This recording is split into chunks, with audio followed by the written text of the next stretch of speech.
கடந்த சில நாட்களாகவே தமிழகத்தில் வெயிலின் தாக்கம் தீவிரமாக இருக்கும் நிலையில் கொங்கு மாவட்டங்களில் வறட்சி ஏற்பட்டிருக்கிறது. எனவே குடிநீர் தட்டுப்பாட்டை சமாளிக்க நீலகிரியின் அப்பர் பவானியிலிருந்து பில்லூர் அணைக்கு நீர் திறக்கப்பட்டிருக்கிறது. 29 ஆண்டுகள் வரலாற்றில் நீலகிரியிலிருந்து கோவைக்கு தண்ணீர் விநியோகிக்கப்படுவது இதுவே முதல் முறையாகும்.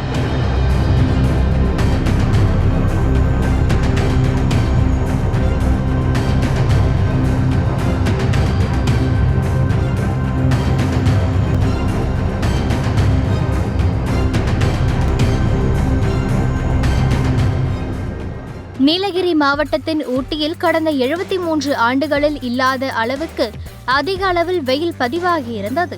ஏப்ரல் 28ஆம் தேதியன்று 29 டிகிரி செல்சியஸ் அளவுக்கு வெப்பம் பதிவாகி இருந்துள்ளது.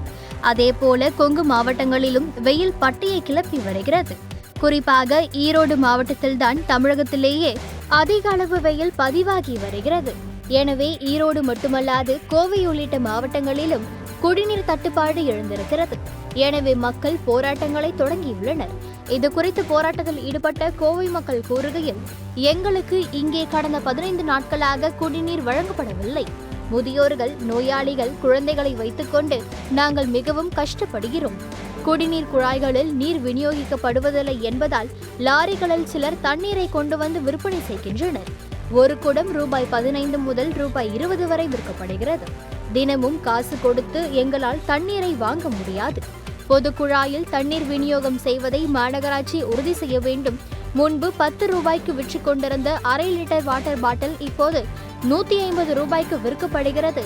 கடந்த 2017ஆம் ஆண்டு நீர்த்தேக்க தொட்டியை கட்டத் தொடங்கினார்கள்.